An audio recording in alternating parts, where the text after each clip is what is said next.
As you've said, my name is Brian Bell. I am currently a visiting professor at the University of Surrey in the UK, but I retired from full-time employment about 3 years ago.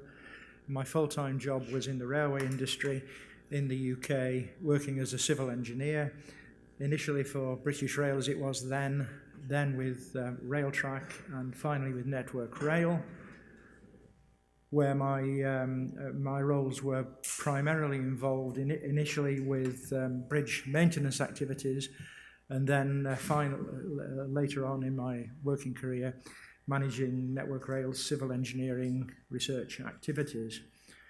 And I have been invited by Eugene to chair the advisory board on this particular project. So what am I going to talk about today?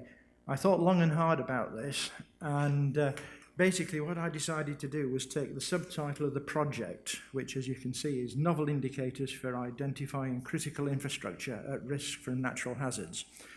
So first of all, I'm going to talk a little bit about infrastructure. Then I'm going to talk about critical infrastructure. Some of this you've already heard about from the previous two speakers, but obviously in terms of what we're here to talk about today, it is transport infrastructure that we are regarding as the critical factor. Thirdly, I'm going to talk about natural hazards, and again we've had an introduction to natural hazards, but I'm going to show you the consequences of the occurrence of natural hazards. And then finally, I'm going to try and talk about indicators, really looking at what indicators we have now, which gives you a feel for why this project was necessary, and posing one final question, which I hope will leave you thinking and amused at the same time. So what do we mean by infrastructure?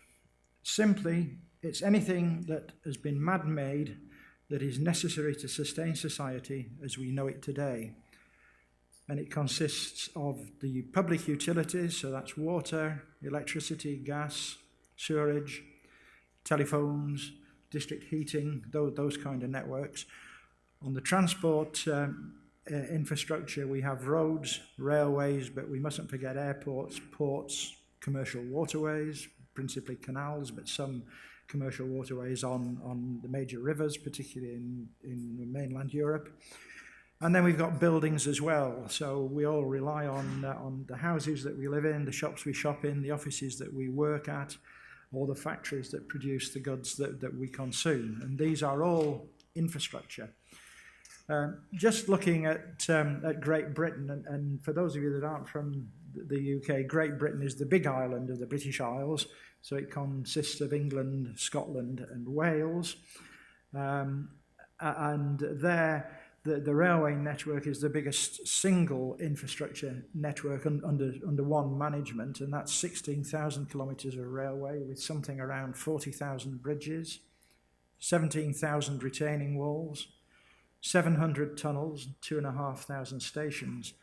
And as Eugene mentioned during his introduction, certainly somewhere between 25 and 30,000 of Network's rail bridges are now built before 1900, and that certainly is a major issue when it comes to talking about transport infrastructure.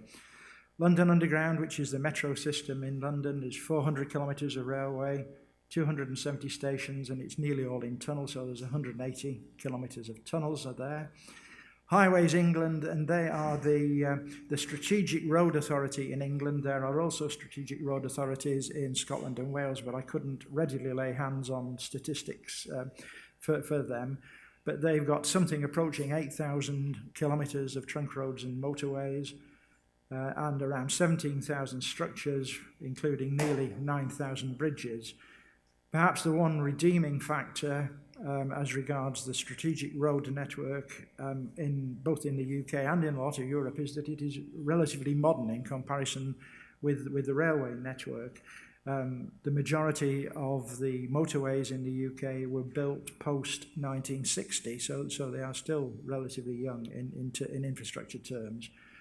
But then we have the local roads, which are managed by local government rather than central government, and again 380,000 kilometres there with the figures are a little imprecise, but somewhere around about 80,000 bridges.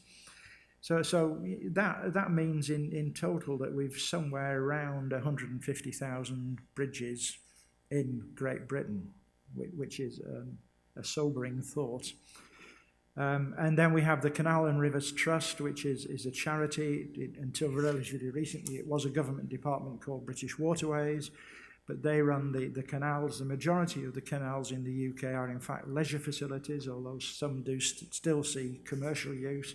But again, just a feel for the numbers we're talking about, 3,500 kilometres of canals, 1,600 or so locks, 54 tunnels, 3,000 bridges, 417 aqueducts, which doesn't count within the bridges that I've just mentioned, and then they've got 91 reservoirs which provide the top-up water for running the canals. So transport infrastructure networks are complex, and they bring together diverse disciplines and components. The major component is what we will call the civil infrastructure. That's the built environment. So there are earthworks, which is the global term for embankments and cuttings. Structures, which includes bridges, tunnels, retaining walls. On the roads, you've got road pavements. On the railway, you have railway tracks. Then there is associated drainage. There are gantries, both for signs on motorways and for signalling and for electrification purposes on the railway network. And then again, we have docks and locks. From a building perspective, you have stations, airports, depots where trains, buses and things like that are maintained. Again, we have signal boxes on the railway and substations providing power for electric traction for both trains and trams and trolleybuses. On the mechanical side, because flooding is an issue, there are quite often pumps, particularly where you have subsurface lines and roads.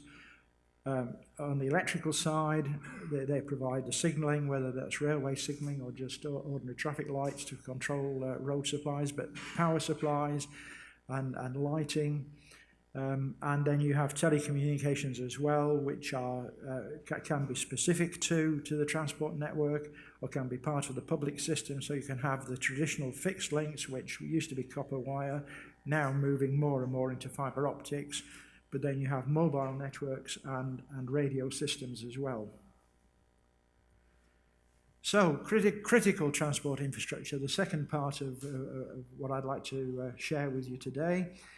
The InfraRisk project team has identified the 10T trans-European road and rail networks as being critical to the economic and social health of Europe, and they form the basis of the case studies that you'll be hearing about later on.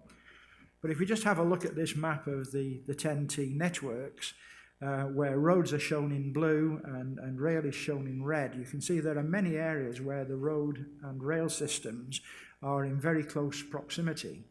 And therefore, a major event such as an earthquake in one of those areas could quite severely disrupt both the major transport modes and lead to considerable diversions being necessary. However, to an infrastructure network manager and to local communities, almost all of the road and rail routes are critical to them, as their loss will inhibit the free movement and may isolate communities. And you look at this map of the map on the left is of an area not that far away from where I live in South Wales in the UK, but you can see the yellow road is the only access to the village of Glencorrwg, which is at the top there.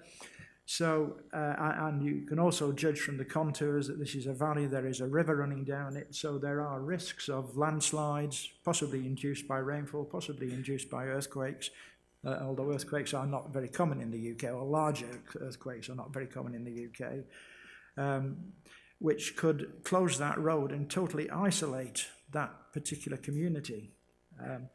And these, I think, are to some extent more critical than the trans-European networks, because usually the trans-European networks, because they're travelling over such long distances, do have ways of getting around an issue. The diagrammatic map on the right is of the railway system within Wales, and you can see that there is not a lot of redundancy there, that if some of these lines are cut off, then from a rail traffic point of view, very, very large numbers of people can easily be isolated. And this, to me, means that any of the developments that InfraRisk are proposing and have achieved, they must be capable of deployment at this local level, as well as at the almost the transnational European type level when you're thinking about 10 networks. So the safety and availability of land transport assets, and we're now beginning to focus down a little bit more, depends principally on well-maintained civil engineering assets. So that, as we've already discussed, are bridges, tunnels, earthworks, which are embankments and cuttings, retaining walls, pavements, railway tracks, drainage systems. And here, whilst I'm probably teaching, as we say in the UK, granny to suck eggs, because I think you're all professionals in this area, but here's a diagram that was produced by a former colleague of mine in Network Rail as part of a master's course he was doing, just to outline the different kind of assets that as civil engineers within the transport infrastructure business we're responsible for. And quite often, if I'm showing this slide to university students in particular, I won't have the key on. I will ask them to identify how many assets they can find, and they express surprise when there are a large number there. I won't go through them, but I think it is food for thought. So all of these assets are therefore at risk from natural hazards, such as earthquakes, landslides, rainfall and flooding. The InfraRisk project has chosen to concentrate on earthquakes and flooding, and that includes earthquake-induced landslides and the scouring of particularly bridge foundations, but scouring can also affect obviously retaining walls and embankments. And this is taken from the InfraRisk description of work, showing the hazards that they were considering. So on the left-hand side we have earthquakes, then we have in the centre rainfall, which can lead to slope failures, fluvial flooding, and again, for those of you not too familiar with English, fluvial flooding is flooding that is produced by rivers. Pluvial flooding is flooding which is produced by rainfall directly, and the subset, or the opposite of rainfall, is drought, which I'll only touch on very briefly.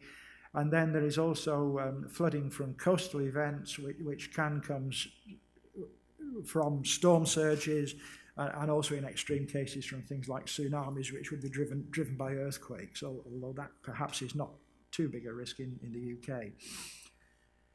So just to give you some food for thought as to what can happen, these are some pictures of earthquake events affecting transport infrastructure. You can see there in the top left a highway which is very severely disrupted by an earthquake event. Then next to that, a multi-level high road viaduct which has collapsed.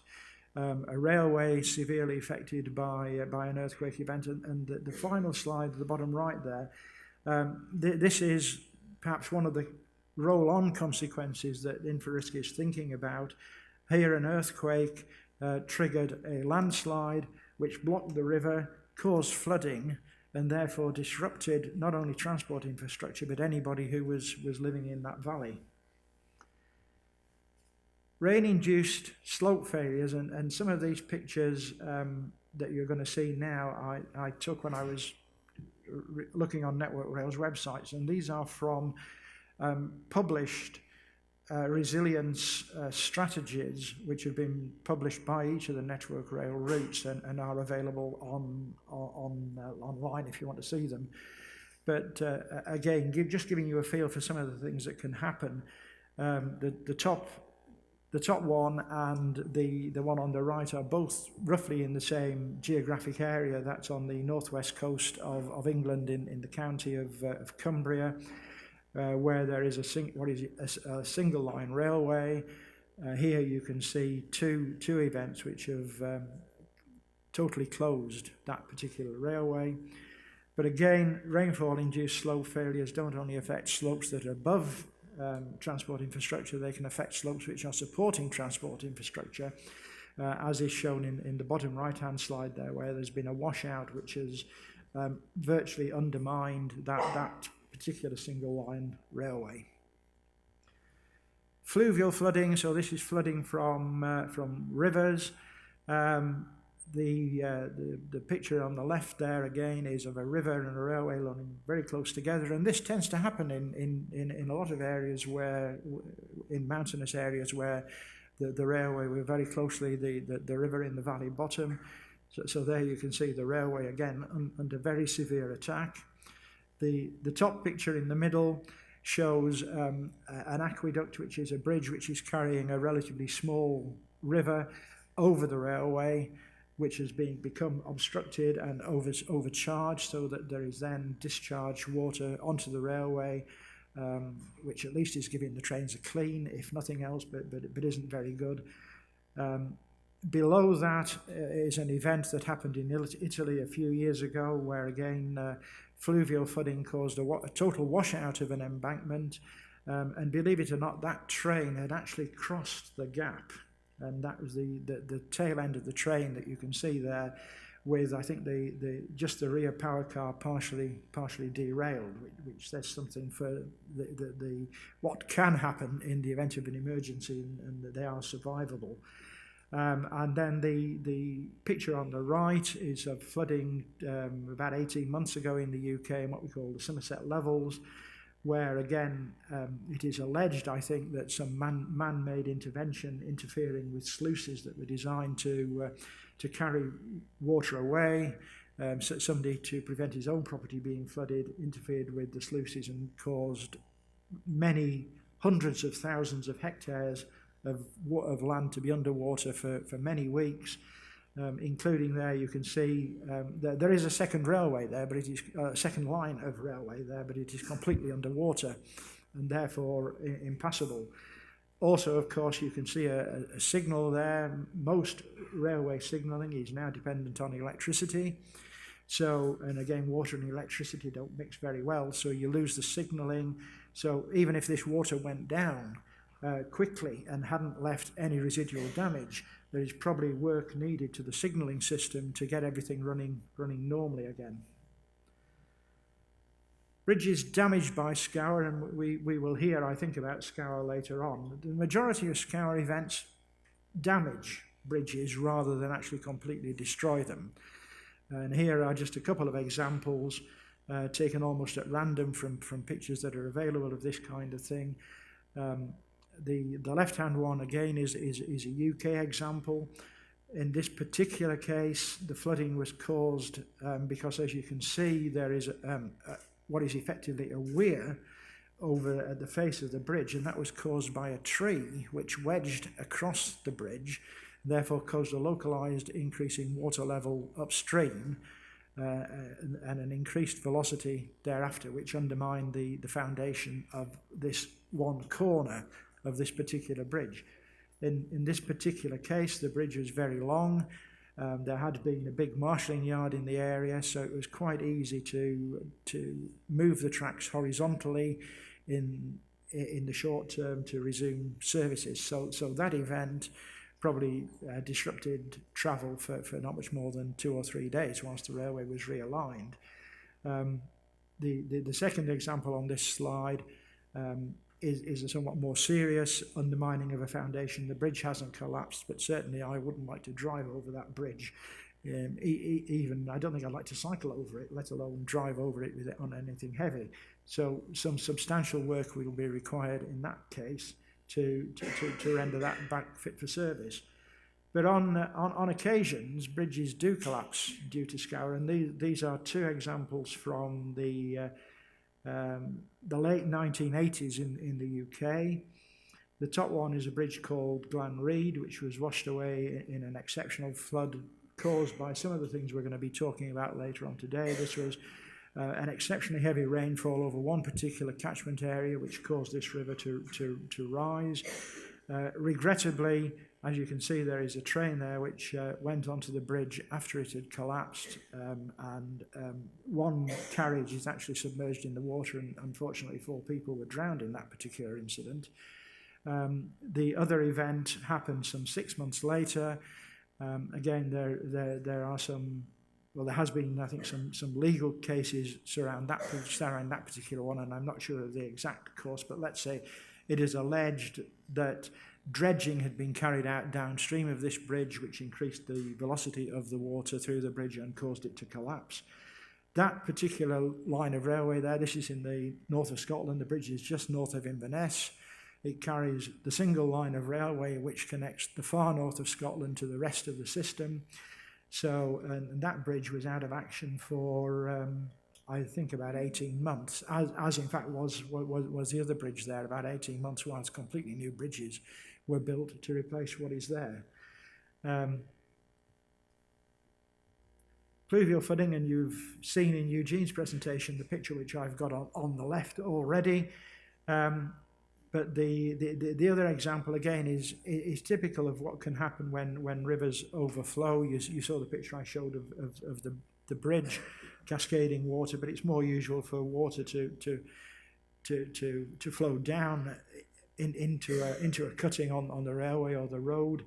Again, obviously, you get severe disruption not only from the water on the track, because most trains nowadays have got some form of electric traction, and therefore they can't go through floodwater which is more than about 25 millimetres above the railhead without causing severe problems to their traction motors, but again affecting without a doubt the signalling system.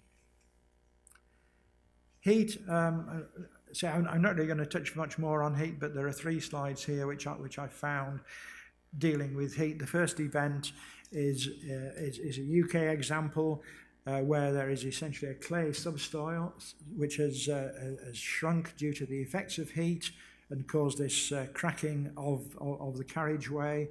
Whilst that in itself is not serious, clearly it allows water to then enter, can go into freeze-thaw cycles, and then that can very quickly then completely destroy the actual road surface.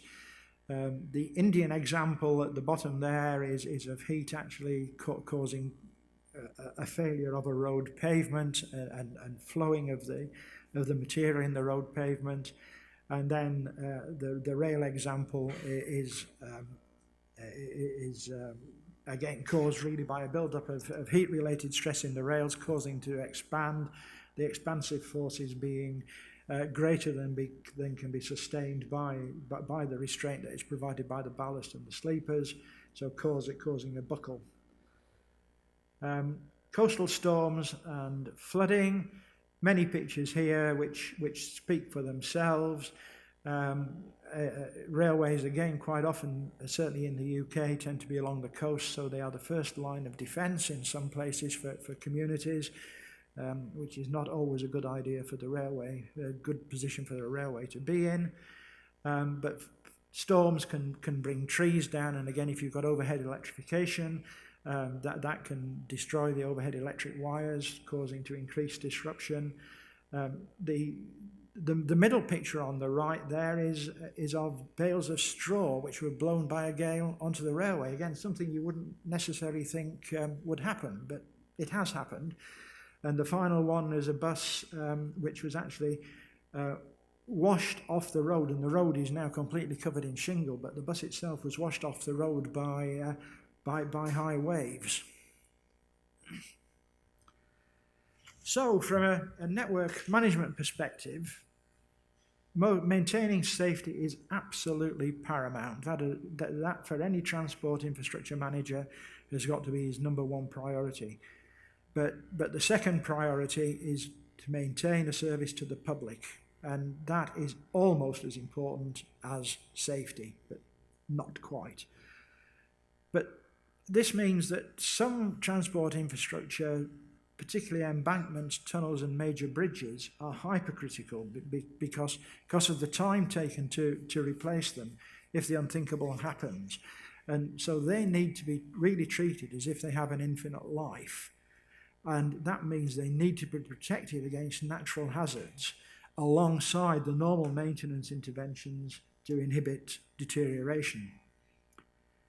So indicators of susceptibility, which is the kind of thing that really InfraRisk is all about, can offer major benefits to network management by suggesting priorities for action. At the moment, what kind of indicators have we got for the trigger events that we're considering? Earthquakes. Well, an earthquake happens and there's not a lot we can do about it. We can't predict it, although certainly earthquake specialists are looking at trying to predict earthquakes. But we do know where the earthquake-prone areas are, and therefore that becomes the first indicator we have when we're thinking about earthquakes. From pluvial flooding, rainfall, flooding, the weather forecast has got to be your principal cause of alarm. But as we know from work that was being done in the RAIN project, these are only accurate really over 1 or 2 days, and they're very difficult for them to highlight localized events, and it's the localized events which tend to be the main source of hazards to infrastructure. For river-borne flooding, you need to know of rain events in the relevant catchment area. Then you need to know the distance of the rain event to the asset location, so that gives you an indication of the time you have in which to prepare, take defensive action. And also in a river which has got a number of tributaries, if only one tributary is affected, when you get into the main river, this may only have a relatively insignificant effect on the main river itself. Drought and heat, principally again, weather forecasts are likely to be the main source of knowledge there, and are likely to be more accurate because the kind of weather systems that we have producing heat tend to be more stable. But we also should have knowledge at a local level about microclimates which could lead to localized hotspots. And for coastal events, again, coastal events, weather forecasts would be our principal source of information. And again, those predicting severe storms are more likely to be accurate over a longer time period, giving you time to prepare. And tide tables can be a valuable asset to enable you to judge the effect of a storm surge. If a storm surge appears at the time of a spring tide, a spring high tide, then you're going to get severe overtopping. If it appears at say a spring low, then the overtopping probably may not happen. So what indicators have we got for infrastructure at risk? Well, for slopes, we have knowledge of geology, we have the height in relation to the infrastructure, and we know if there's been a history of landslides in the area. For man-made slopes, we know the age of the earthwork, because earthworks certainly that were built in the 19th century would not be engineered in any way in which we think of them now, so would be far more at risk. Examination reports would enable us to decide whether we've got potential for failure. Proximity of rivers and streams, because rivers and streams at the base of earthworks can cause scouring and therefore lead to slips, and again we would have a knowledge of history of failures in the area. For structures, it's principally the foundations that are at risk from these kind of events, so we need to know foundation depths. We need to know the cross-section available for the passage of water, just in case there's a risk of overtopping of the structure itself and putting hydraulic loading, say, onto the structure of a bridge. Again, examination reports will let us know physical condition, and any records of previous floods survived. If we know we've survived a flood of this height once, the odds are we're going to survive it again. So InfraRisk has developed new indicators that we'll learn about today. I just hope they're a little bit more sophisticated than this. Thank you for listening.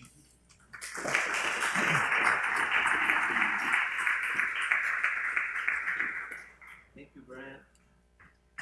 Because the speakers were keeping very well the timing, maybe just before the coffee break, we'll have time for a couple of questions.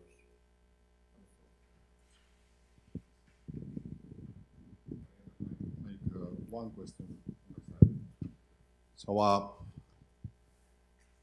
Miguel Segarra from Dragados, of course you know me. Just get directly to the point, okay? Given your past experience as a manager, network manager, rail manager, even if we have not spoken yet about the details of the project and the tools that have been developed, etc., but you know the project because you're the head of the advisory group, of course. If the tools or the kind of tools developed in the InfraRisk projects were available before, in your experience, would you have been happy to use that kind of tools in order to have some aid in forecasting what could happen with infrastructure? Certainly, I think any knowledge that you have before an event has got to be valuable in managing. And whilst, as you say, I'm on the advisory group, when I put this presentation together, I quite deliberately decided that I would be ignorant of the actual developments that have been done in the project. And to some extent, I am. I've been involved on the periphery of one or two of them, but I don't know the full details of everything that's happened. But I believe that they will be useful, and had they existed perhaps 20 years ago when I was actually in frontline bridge management, they would have been useful. Certainly one of the issues that you have in a major organisation like Network Rail, and it might be the same for other organisations, is persuading the IT people to allow you to use these kind of systems, because they want to test them to death before they will let them loose on the system. And this, I think, is one of the big challenges that is going to have to be overcome when you actually come to formal dissemination and to exploitation.